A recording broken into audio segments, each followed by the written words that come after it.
Trying to get comfortable. Well, hello.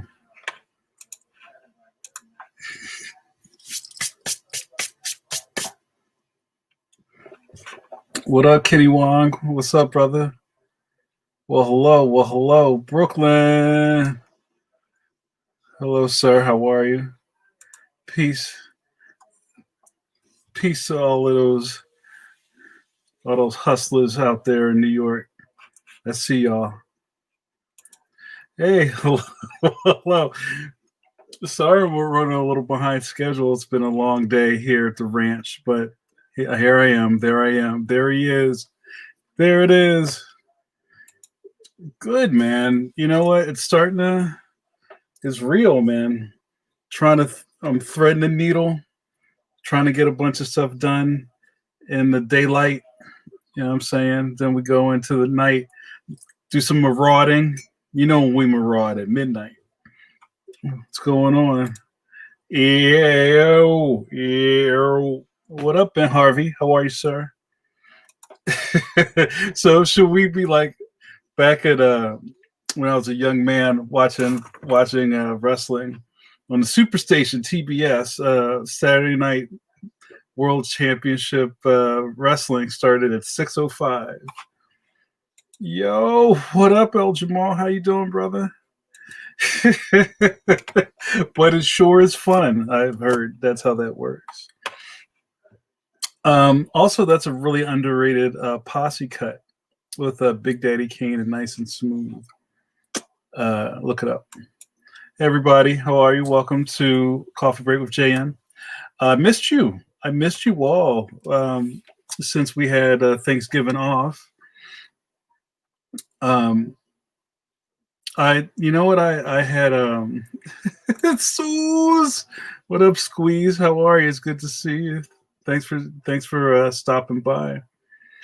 I had toyed with maybe going on last.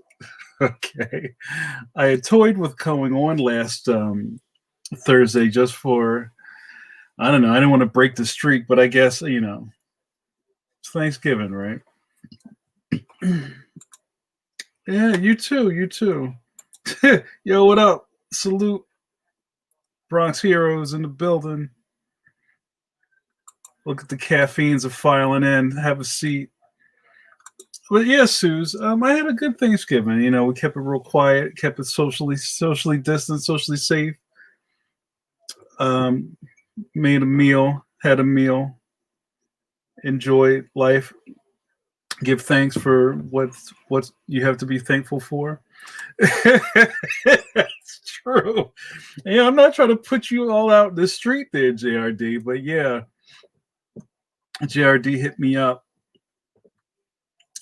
And it was it wasn't just a straight no, don't do it, JN. It was kind of like, well, I don't know. What do you think? Should I? Shouldn't I? All right, I'm not gonna do it. But I'm kind of glad I took a second to breathe, took a little respite. So how was everybody else's? If you don't celebrate that thing that happens every Thursday last week,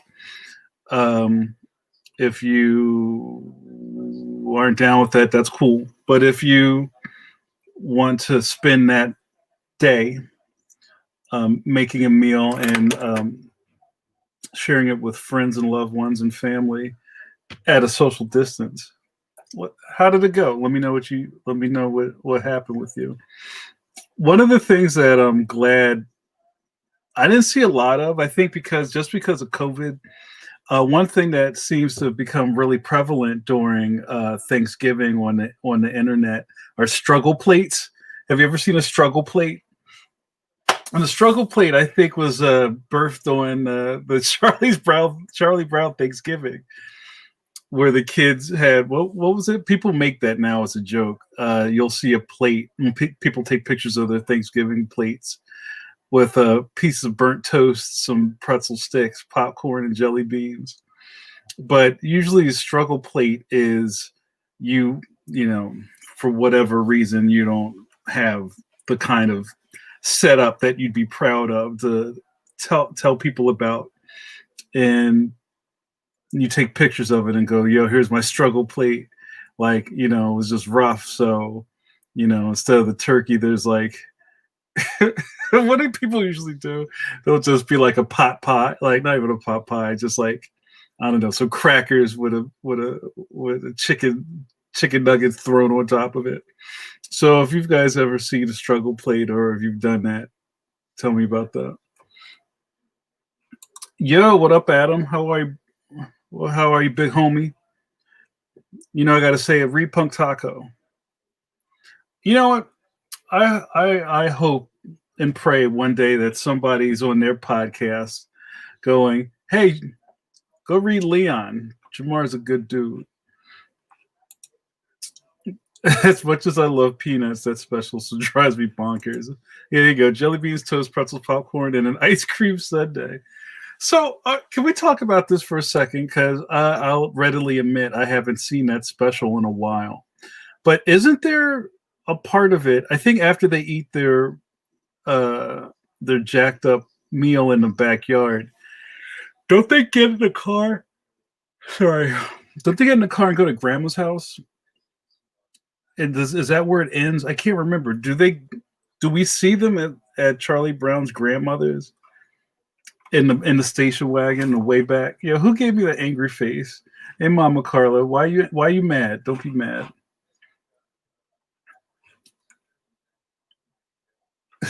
That's what's up. You're good people. I appreciate that. Because we have to spread the love, right? We spread love. That's the Brooklyn way, right, Kenny Wong? That's it. They go to grandma's and the show ends. It ends with them in the car, like singing songs or something. And does everybody get in the car? I know I know Peppermint Patty's in the car, right? Who's supervising all these children? See, that's hey, Mama Carla, how are you? On my little readout, I see a little angry face. I don't know what you were mad about, but it totally tells on you. It just says Carla Wiley has an angry reaction. Yeah, I think that. Yeah, they don't really say what happens after that. Oh, so yeah, the kids leave the dog. So then Snoopy goes in his dog house, and him and Woodstock have food, because apparently Snoopy really knows how to cook. He comes out with like a whole turkey or something. Oh, yo, look. JRD, we're gonna do some deep diving. We need Geraldo. JRD says, but what drives me nuts is that they all sit around the table, but Franklin is all alone on one side of the table. That's real rap. Let's get to the bottom of this. Adam says they all get in the back of the station wagon with no seatbelts. Well, hey, we go back a bit. A lot of those station wagons didn't have seatbelts. Like the way back, there was no seatbelts in the way back.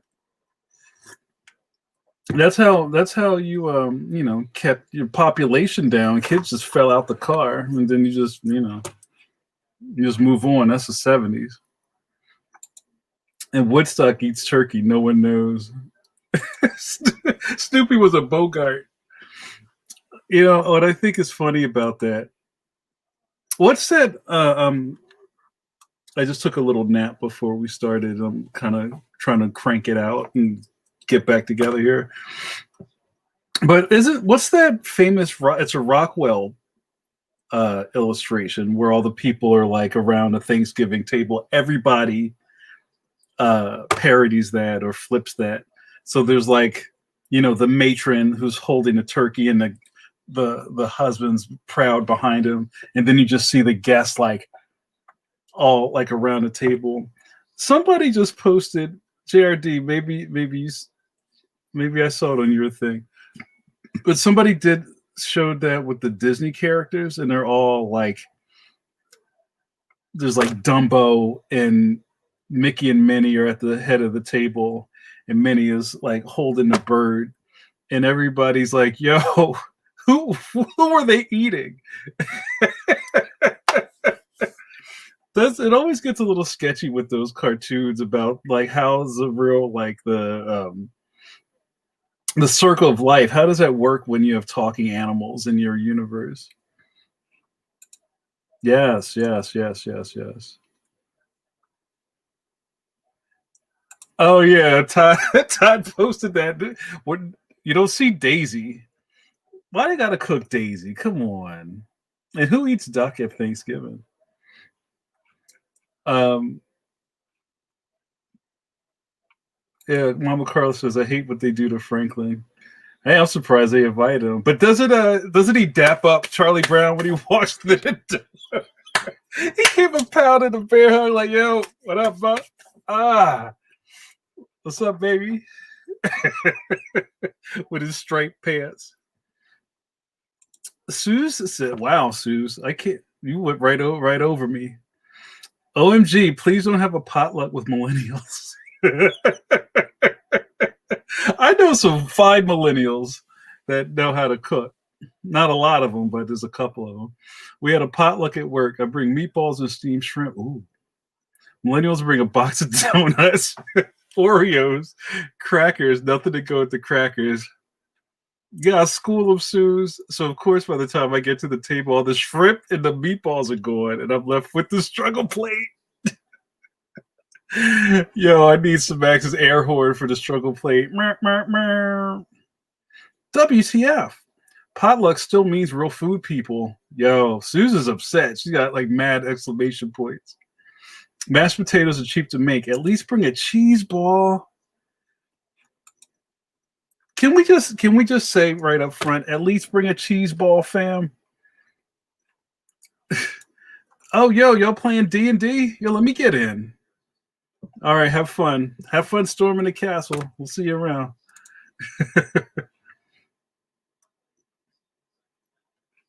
That's so funny. The JRD is Bear from Ant series features animal spies that have a front a barbecue restaurant. And I also remember this, and you guys can back me up on this, that you can tell how good a barbecue spot is by the logo.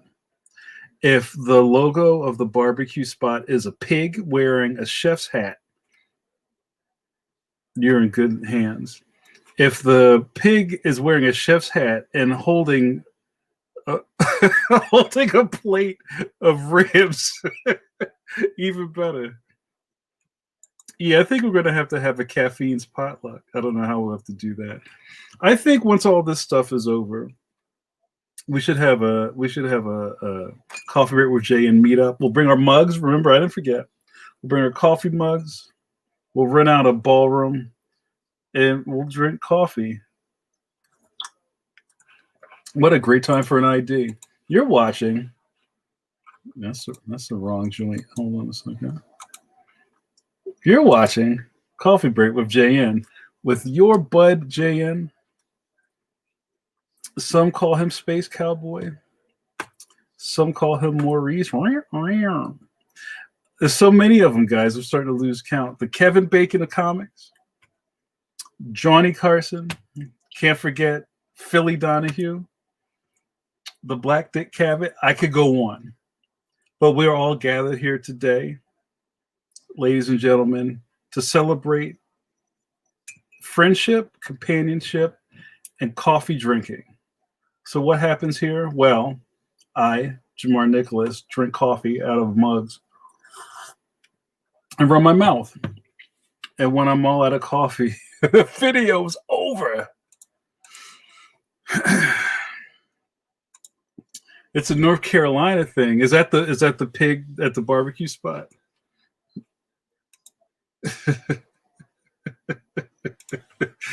JRD says, I drew a t-shirt for a Chili's waitress friend of a pig.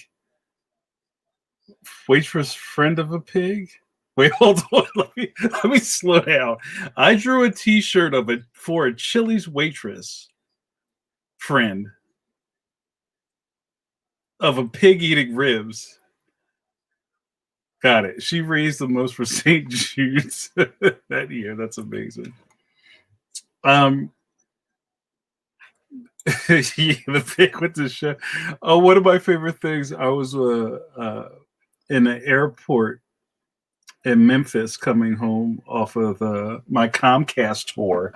Brr, for Leon, which was a crazy, crazy thing. And I have this thing, and I don't want to start a thing, but I have a thing where if I can remember, and this is back when I traveled, I don't do that anymore. If I'm in an airport or I think about it, I'll try to get a refrigerator magnet from a place that I was, if it's like a different state or a city. And before I got on my plane in the Memphis airport, which I thought would be a lot tackier, it was just kind of like, I think there was like a giant guitar in the airport or something like that. I got a magnet that had a pig on it, and it says, "I like pig butts, and I cannot lie." Memphis, Tennessee. Suze asked the burning question of the night: "What's your favorite barbecue spot?" Oh man. Then GRD says, "My oven. No place in DC can match my Carolina roots." Challenge for the Sandow. Challenge. Hey, tell Kidlet I said hello. Give Kidlet the coffee break with JN or the Jamarniverse greeting. Well, hello. What's my favorite barbecue spot? There's a period where one of my buddies and I were trying to. I think I was trying to kill myself. We went. I tried to hit every barbecue joint in Philly and the surrounding area. And the funny thing is, there's not a lot of them. There's enough of them, but there's not a lot. We started off because I just needed to like get a baseline. We wound up going to Famous Dave's, which is kind of like a chain, and they legit have. I don't know if they're still around. I think they are. They have one of their menu items is kind of like the Big Mama spread, and they bring out your food on a trash can lid. I think that sounds good on paper, but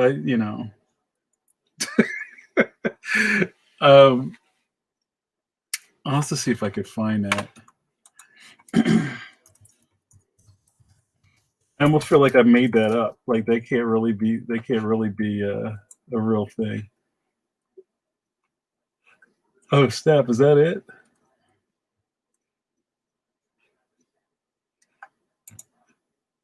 Well, it kind of looks like a trash can. No, I don't think it's a real. Oh wow! Look, there's my man with the trash can lid. Hold on a second. Oh, it's a YouTube video. I don't want to do that.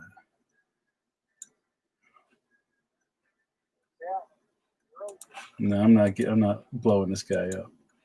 But yeah, so now there's a great place in Northeast Philly called Sweet Lucy's. That's really good barbecue.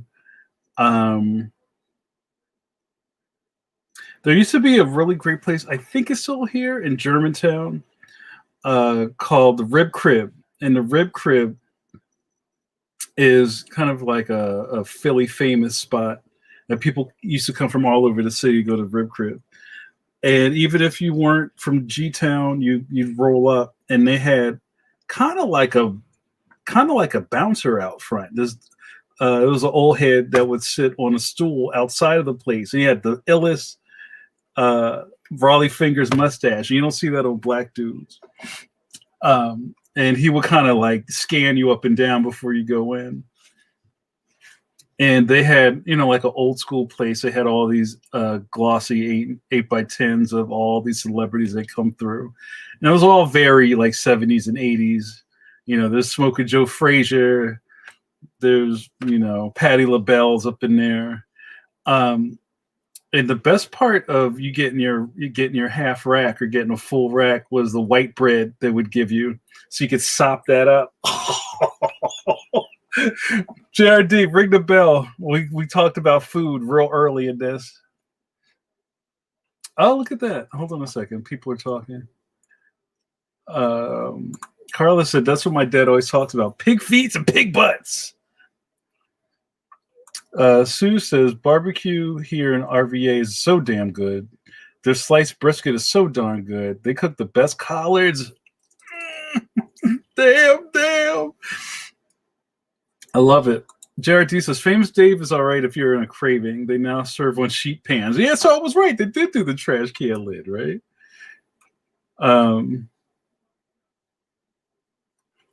You guys are getting into the... See, we're rolling with a bunch of Southern people, some Southern folk down up in here.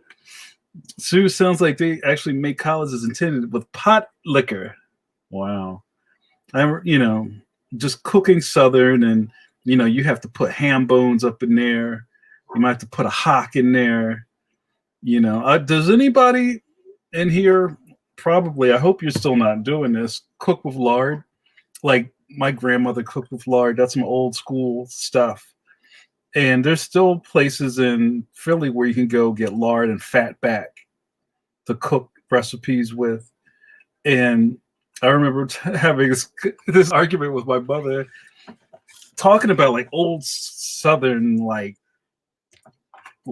deep stuff, like eating. People still eat the stuff like chitlins and hog maws and all that stuff. And I was like, and gizzards. Oh, and I said to my mother, you don't have to eat that anymore. You can go get whatever you. You don't have to eat gizzards. Sue says, I remember Famous Dave's. Yes, their big plate was on a fake trash can lid. Sweet Lucy's, Rob. Yeah, I had a lot of fun at Sweet Lucy's. That's a good spot.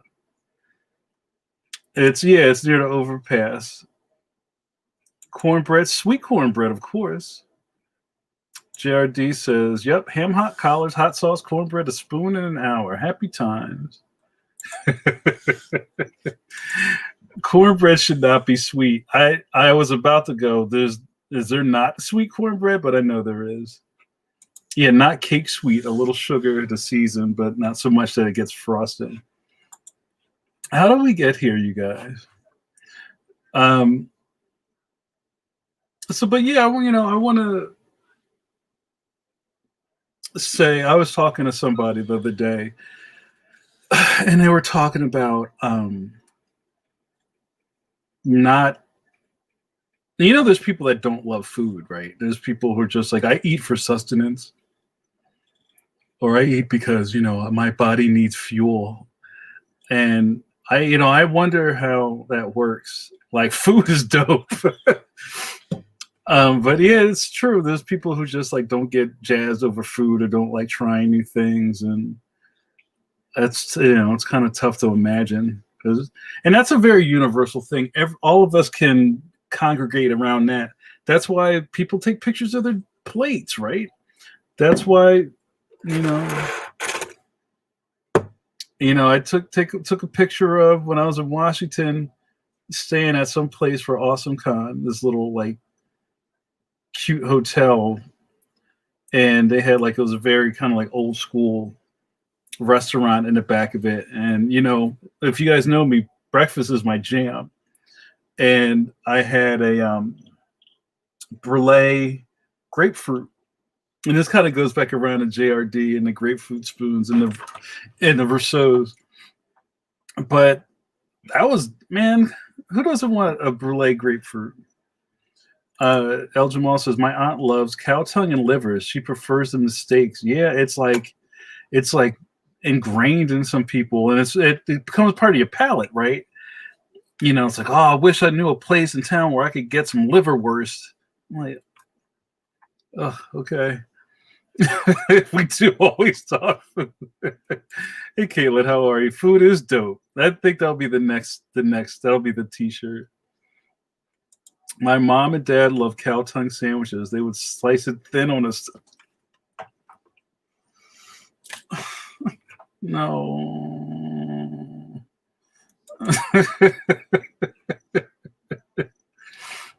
JRD says, I'm so jealous of grapefruit folks. I don't want to say I crave grapefruit, but it doesn't bother me. Like, I remember when I was a kid, and once in a while my mother would put a grapefruit in front of me, and I'm just like, oh, I need to put more sugar on it. It's so nah. But I could just like now, sometimes I just get into a seasonal thing and I want a grapefruit. You have it. You wind up eating the whole thing anyway. and I kind of section it all out with a knife. Now that I have grapefruit spoons, it's a lot easier to eat them.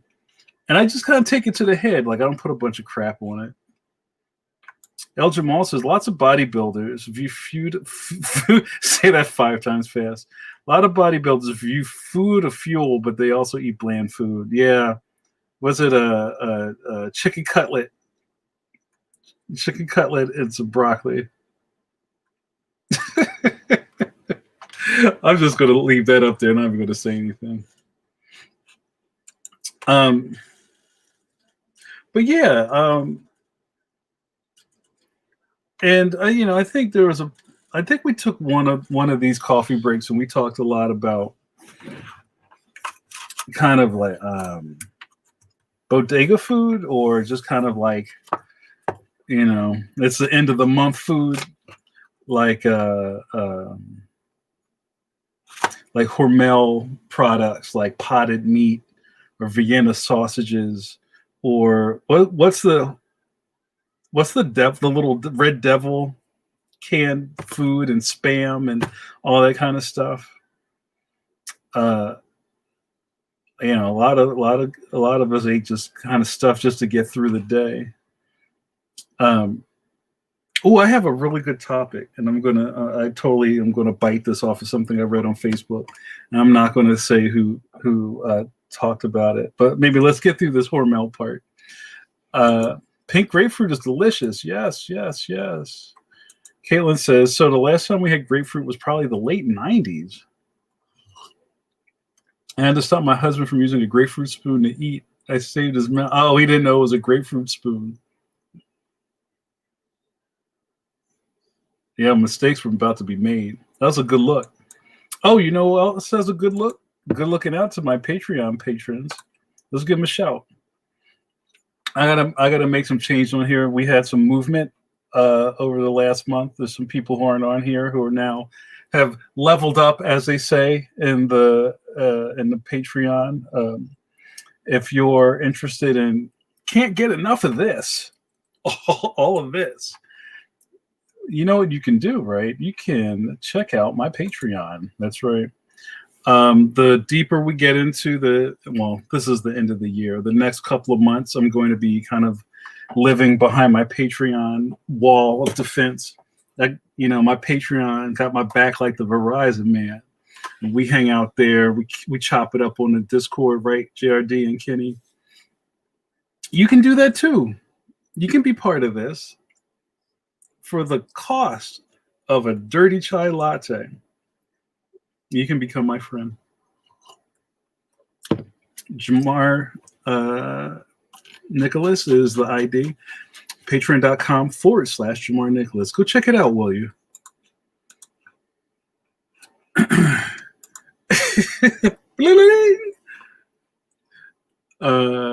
Yo, what up, Jamal? How are you? Well, hold on a second. Let's go back here. So we're talking about like, I don't even know what to call it. It's not like hood food. It's just kind of like just thinking about struggle plates, and I don't know. I don't even want to kind of like put airs on, kind of like lower tier food, but sometimes that's the stuff that gets you through, like ramen. Yo, raise your hand if you still keep ramen in the pantry, because sometimes you just got to pull the ramen out. You know what I mean? Ain't nothing wrong with some top ramen. But yeah, Seuss's Beanie Weenies. I don't think I know that one, but I think of the Vienna sausages. Or you think about are those what do you call it? Like little hot links? Like, what do you call those little shorty links?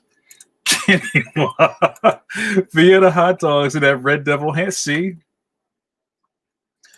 JRD is on the dole here. Spam is great diced, small, and added to fried rice. I use my NPR voice for that. I'll do it again. Spam is great diced, small, and added to fried rice. Going back to the bodybuilder thing, El Jamal says, I watched one bodybuilder prepare her food. It was lettuce and unseasoned baked chicken breasts for every meal, 5 meals a day. So almost like they just portioned it out and cooked it all at the beginning of the week. Yeah. Oodles and noodles with a spam sandwich. Yeah, huh? You got to choke that one down. What up, Jabon? How are you? You better be careful. I'm gonna give you a new nickname. Al Jamal says my kid insists that we have ramen. You got to just have ramen in the crib, and even ramen's gotten more expensive. I remember it was like what 15 cents for a pack. Now you can get the 5 joint, like the 5-pack joint. That's like a like 250 or something. See, is there any ramen that you won't eat? I always have the chicken. Like I don't mess with any of the flavors. But that sodium will get you. You got to like throw that packet away and make something else out of it. Kenny Wong says, "Man, my mom used to make us rice with spam and eggs with tomato sauce. That sounds really good." Kenny says, "I upgraded from the generic instant ramens to the real Japanese fresh." Ooh, yeah. I haven't messed with that. I've seen it, and there was a couple of times that I would go out to the. Oh man, there's a little Japanese plaza out right underneath New York, like if you're coming from up 95 from Philly and you kind of like get off like right like near Secaucus, and there's like this Japanese supermarket with all these other shops around it, and you can get like ramen, and it's like a food court, and they had like a whole aisle of just ramen fixins, and I was really tempted, but then I was just like, I'm gonna mess this up, and I kind of chickened out. But yeah, man, I feel you with that. JRD says I buy the expensive ramen, $8 for 4 Korean sub. Actually, really good. Yeah, like I've seen those Super Bowls, like they have H Mart around here. It's kind of like a Asian grocery store, and there's like a food court over it, and they have like the Super Bowls, and like I made the mistake of reading the caloric content. There's so much sodium in that. But I guess I don't know. I don't want to be that dude and be like. And I remember some of my assistants were doing like the spicy ramen challenge. You know that ramen bowl that's got the chicken that's like breathing fire out of its mouth and the eyes are crossed out. They were all trying to like see who could eat this ramen without dying. I'm like, nah, my gut can't deal with that. Oh, beanie weenies are basically like baked beans with cut up tiny hot dogs mixed in one serving pop top can. Oh, it's kind of like SpaghettiOs, right? Where they have the little hot dogs cut up in it. We used to eat them cold, love them. Oh, I used to love SpaghettiOs. Yeah, I mean, I guess you can't have like healthy, I don't know, pre freeze dried ramen. Yeah, sip of coffee for H Mart. Yeah, there's like 2 H Marts in Philly. El Jamal, I think I've struck a chord. El Jamal says an 8-pack of ramen is 179. Beef flavoring and chicken flavoring, no shrimp. Nah, fam. It feels like when you open the thing, it's like sea monkeys. They won't eat that. My son has decided that he needs more veggies and has been shredding fresh carrots, beets, and radishes. So that's a good look. Sip of coffee for El Jamal's children. Um, but yeah, we were talking about food on the Discord. Like, what else would we be doing? And we started talking about ramen spots. Anybody have any ramen spots in their area? Um, you gotta call your congressman, Suze, and get that fixed. Like, don't like forget about the potholes in your neighborhood streets. You need a H Mart. But yeah, we're talking about ramen spots. Who has a good ramen spot in the area? Shout them out. Um, in Philly, the best ramen spot is called Terakawa, which is in Chinatown. And Since Terakawa got here, there's been a bunch of ramen spots that have kind of opened up around Center City, excuse me, or downtown Philly. I read this thing where there's a lot of tourists in Philly. I guess you would know that. But I'm starting to see these videos on YouTube with these people who are like wandering around Philadelphia. I've seen way too many cheesesteak videos. This one guy tried to eat 13 cheesesteaks in a day. I can't eat one cheesesteak in a day. I guess because you're not here. But yo, man, you're going to kill yourself. Don't do that. Trying to find the best Philly cheesesteak. And I thought he was going to get shot because he was on South Street at Jim's and says, "Can I have a Philly cheesesteak?" And they were like, bruh. But yeah, Terakawa is dope. There's a couple of other ones that have opened up. I haven't tried them. I can't say if it's better. Terakawa is where it's at. When I'm in NYC, I got to hit up Toto Ramen. Right. I know there's a couple. There's like 3 in Midtown, right? I usually wind up at the one that's near like a couple blocks from Central Park. Yeah, that's what's up. Do I get some props, Kitty Wong? Let's see. I want to give you guys some love here. Hold on. Kenny Wong says, "Oh man, I was in a job in Scotland in the B&B spot we stayed at served breakfast. I cannot tell you how eggs and beans for breakfast gets old." Yeah, that's I was about to say it's kind of like European, like stewed tomatoes and baked beans. I've had that in Europe. That does get old fast. JRD's like chefing up over here. Best way to avoid the salt and ramen is to boil the nude. Can you please never say nudes again? In water, strain or bowl, toss the. He said it twice. That's a violation. With the seasoning pack, then add simmering low sodium broth. Yo, broth is what's up. You can make anything exciting if you put chicken broth in it. If you don't keep a couple of Johns of broth in your pantry, you're missing out. It'll soak your head. El Jamal says Mount Fuji in Durham is my ramen spot. Yeah, we're gonna have to go check that out. Sue says there is a ramen spot on the VCU campus. What's it called?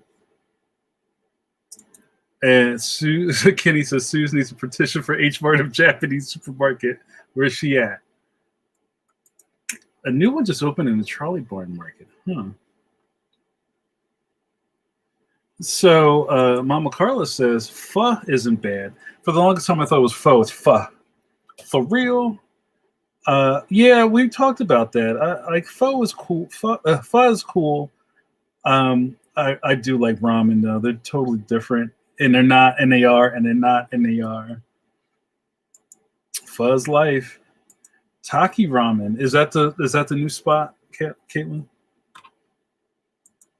Kenny Wong says Toto Ramen opened up 3 spots and are all within close distance of each other.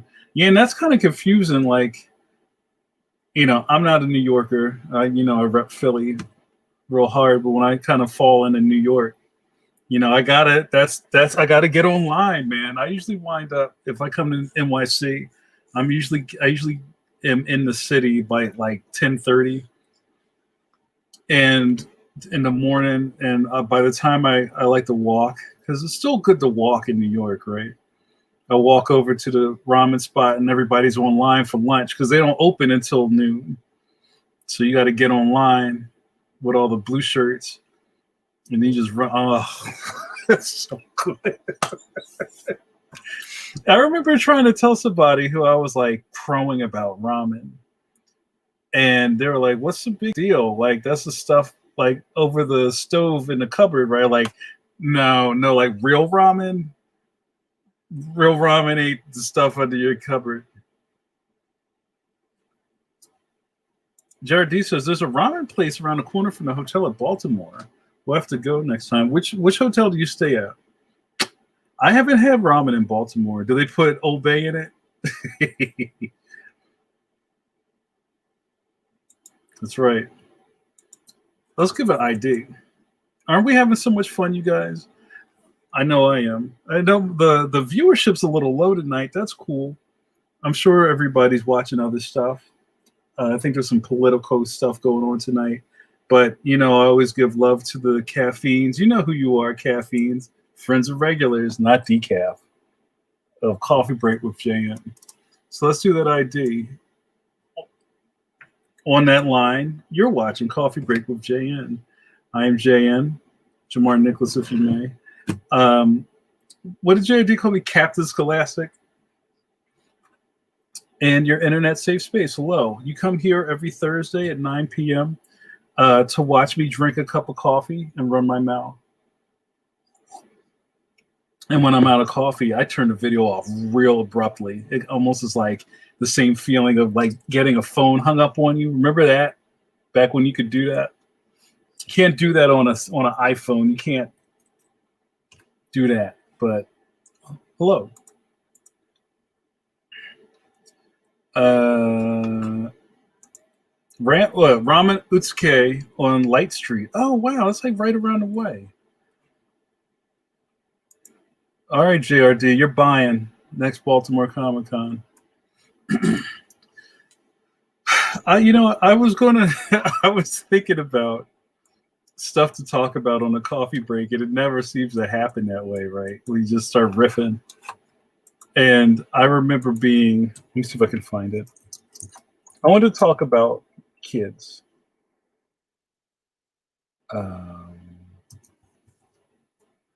And I remember there was like this. I'm trying to figure out the best way you can say this. Kind of like the adultification of kids.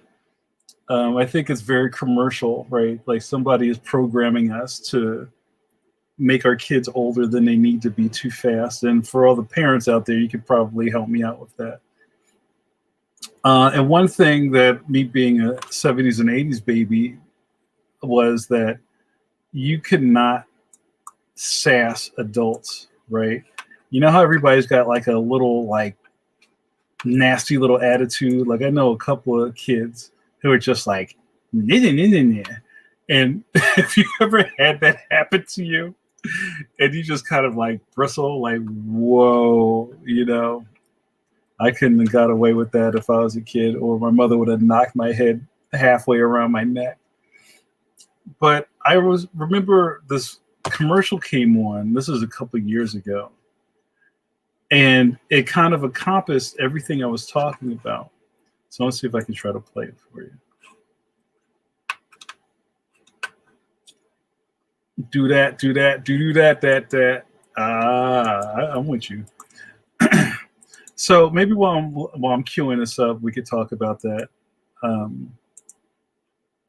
think this is called "Talk to the Moose," and this is 30 seconds. Let's have a viewing party.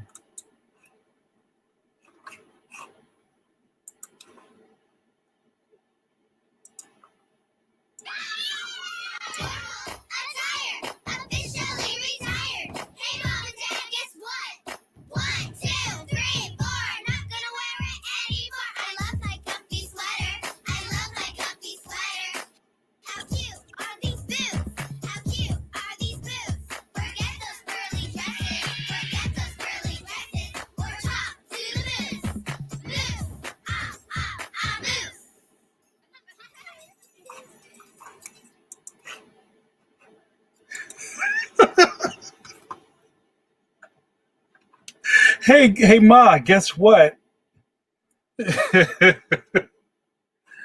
I don't know. Let's talk about that. How does that affect you? I'm sure some of you guys remember this commercial. And what I love about the internet is that things happen, but they live on forever because people record everything. That was a marketing campaign, basically selling little sassy attitude back to parents, right? And it's like, hey, Ma, guess what? I'm not wearing your frilly dress. I wear what I want to wear because I'm a tween. And like we just kind of buy into that, right? But it's like, I don't know, what do you do with the sassy little kid? I know that we kind of live in this world where everybody's snarky, everybody's got some snark, But then you don't expect kids to be snarky, but we kind of let them or bake that into them. And when I saw that commercial, I got triggered. This is years ago. I forget how old that commercial is. So let's talk. Kitty Wong says, when I gave an attitude or even looked at my grandma funny, I got to switch. I shouldn't be laughing and clapping at like child abuse, but that's real rap. Hold on, what, Suze, you leaving? Real quick, say your goodbyes on here at 9:55. You get dusted, real rap. And Suze has figured out the algorithm because I just turned this off. So yeah, get those goodbyes in at 9:55. You know what? I might run long, but we'll see. So yeah, going back. You know what? Maybe something's wrong with us, the 70s, 80s kids. But that's how you got handled, right? JRD says, is it society intentionally striving to make kids older? Or is it we're involving them more in our online social lives? Discuss. Kenny says, that was a great commercial to scare me from ever wanting kids. JRD says, that ad suggests the notion that parents of a certain age want to make their children mini-me's, saving their childhood by making their kids copies of themselves. Well, now I can only say so much because I don't have kids, right? I know that it's a whole other schism to raise children and keep them from killing themselves and, keeping them fed and all that kind of stuff. But, I totally understand the ideal of, I grew up in an era where you weren't friends with your parents. They weren't your friend. And that was made really clear from the get-go. And there was like a natural fear of your parents. Like, you don't want this heat. You don't want this smoke. But I feel like that's changed. And I don't know if maybe that's changed because the generation of ours that had kids didn't want to give their kids the same kind of relationship they had with their parents. So it gets flopped a little bit. I don't know. Let's talk about that. El Jamal says, you wear what I buy you because I buy your clothes. I love it. When you get a job, you can wear whatever you buy yourself. I love it. JRD says, I'm a bad example if you remember based on my weird childhood. Well, yeah, I feel you, man. El Jamal says, my grandmother would make you get your own Switch. Did we have the same grandmother? Yeah, that's domestic terrorism right there. So you messed up. Mom wasn't around. So whoever was in the household could handle you and handle that business. And then you would get it again when your moms got home. So grandmother would, okay, first you're caught, you're in trouble, you broke whatever, there's glass all over the place, you're going to get it. So then the panic sets in because you're in trouble, and then you're being fed this line of fear. I'm gonna whoop that tail. You're gonna get it. And as you're crying and shivering and like doing that like Eddie Murphy like cry sniffle noise, go outside and pick a switch. Is this a Southern thing? Is that it? Because this all comes back to the South. Because my family's from North Carolina. You go out and then you have to choose your distractor. And we all laugh about it because we all have PTSD, but that's real rap. I want to keep going with this kid stuff. Sue says there's a Kraft macaroni and cheese ad on now where the mom is chasing the kid saying, one more bite, and with a piece of broccoli on the fork, and the kid is yelling, no. And then mom makes mac and cheese and all is well. I've seen that at the dinner table. My mama would have stabbed me. My mama would have stabbed me with that fork if I had back talk. Don't you sass back. Don't you talk back. That's great. And that's kind of what I'm talking about. What happened here? JRD says, there's also the possibility that with cartoons and games losing the screen time, advertising has to find ways to engage kids. So maybe they're hoping to get kids to become consumers. in a different way. Well, I like talking about that kind of stuff because with my limited knowledge of anything, right, is you think about the American Bandstand, Dick Clark, birth of the teenager, Archie, all that stuff was kind of like the first generation to have, I guess, kids as a revenue, a commercial revenue source, where now kids have money or some sort of avenue towards money, and things are being advertised to kids, and that's kind of like American Graffiti, Happy Days, the birth of the American teenager, rock and roll, all that stuff, and then rebelliousness came in, and all that other stuff. But the idea now that they've created a whole term for kids with income, tweens, right? Tweens wasn't a thing, but we all know that kids have money, and kids will buy stuff, or you're, as a parent, coerced into buying kid stuff just to keep up with the Joneses. So you start that consumerism real early. And I have a confession to make. I've been watching Gilmore Girls. I watch an episode of Gilmore Girls every night. That's my break. And Rory Gilmore drinks a lot of coffee. And you can also kind of measure where things went, where all of a sudden kids were drinking coffee. And, as we all know, pretty much coffee was something your dad drank, and it was nasty and it smelled. And then Starbucks kind of turned that into an enterprise. So it was always weird for me, especially when that all started, to see kids walking around with coffee cups. And Rory Gilmore drinks coffee like it's her job. So you can see like the thing is shifting down. Let's get these kids on the pipe earlier and earlier to get them hooked. It's like the Matrix.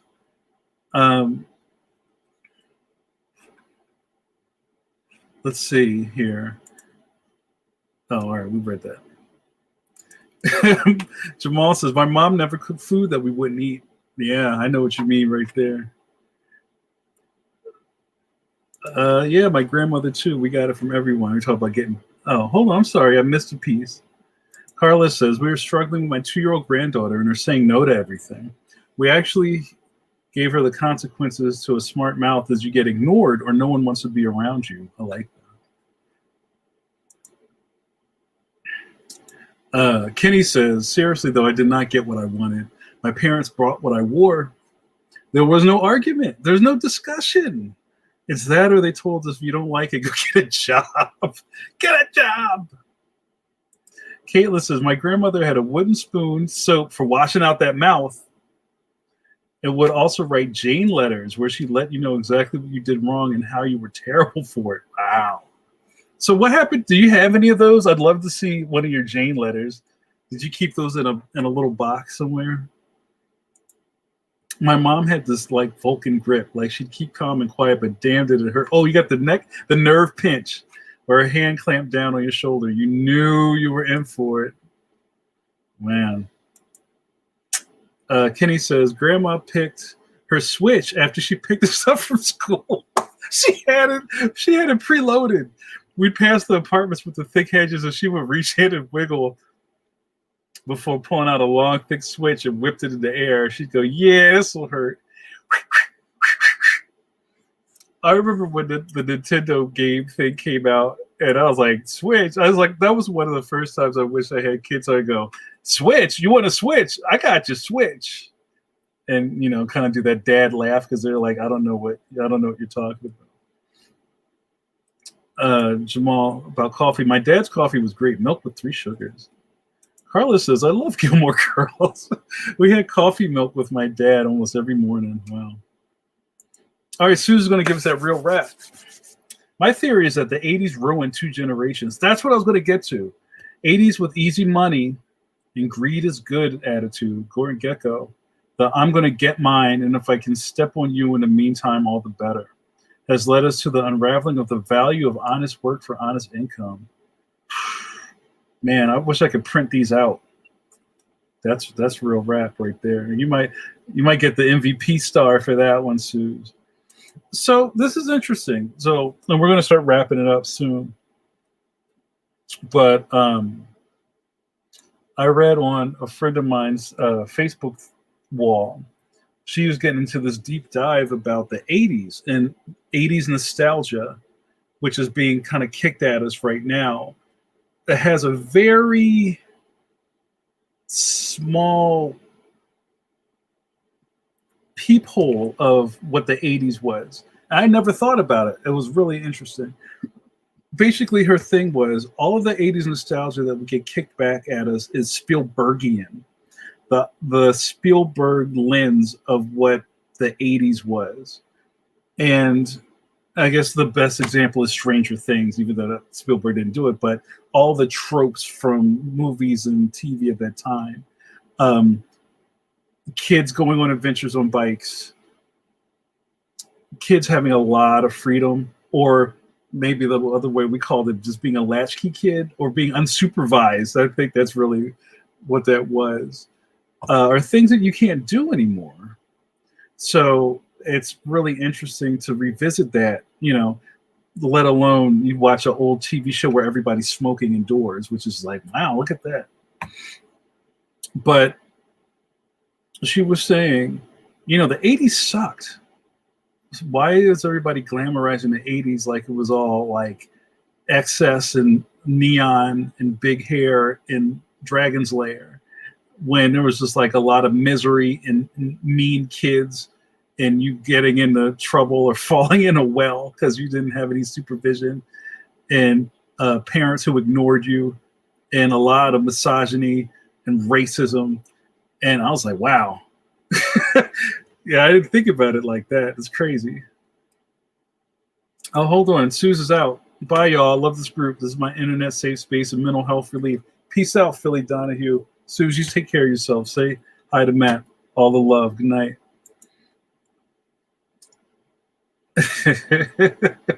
I'm up my MTV.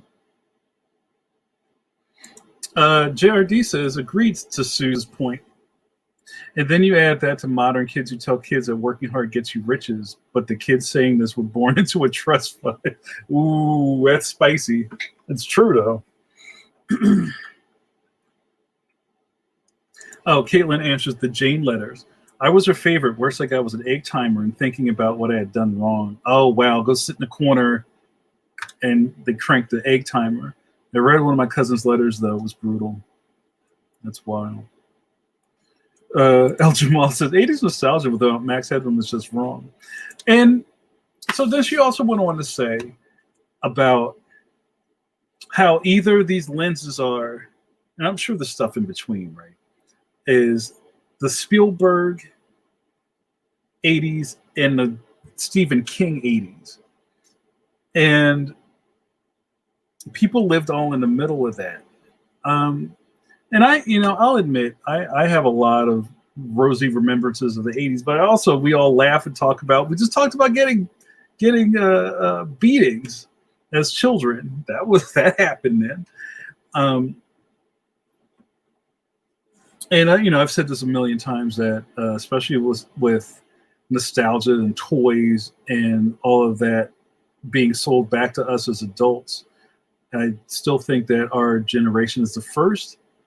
Maybe there's two in the middle, and then nobody else cares about that stuff. Like, we care about collecting comic books. When a couple of generations before, I'll say a couple because people were collecting comic books for a long time. I don't think people want physical things the way that we cherish physical things. I talked to one of my neighbors, and I was like, they were talking about purging stuff, from not Marie Kondo, but just purging stuff. And he's just like, I can't get rid of my CDs. Those are my CDs. You know what I mean? It's just like this. There's a strong attachment to physical objects, comics, video games, whatever. And then, for some of you guys have kids, do they care about that stuff the same? No, it's on digital. And if they do, it's probably because you raised them right. But I do think we're in a really interesting turn down. Carla says, we want Skylar to think now, so it will be second nature when she's older. Yeah, I hope this wasn't too deep tonight, but I think that's interesting, something to think about, especially going into the holidays, right?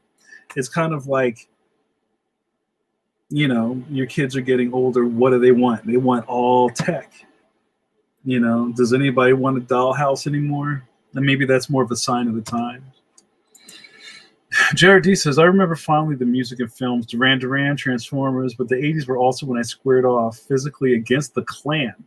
So the music and film helped soften the bad or harsh memories. Yeah, there's a lot of poison in the middle of all that rosy nostalgia. Jamal says, I got rid of all my CDs, but books I collect like crazy. Yeah, man. It's tough. And I like the thought of minimalism. I really do, but I don't know. I think I'd have to get totally rewired to just want to be in a room with a chair and a plant and be okay with that.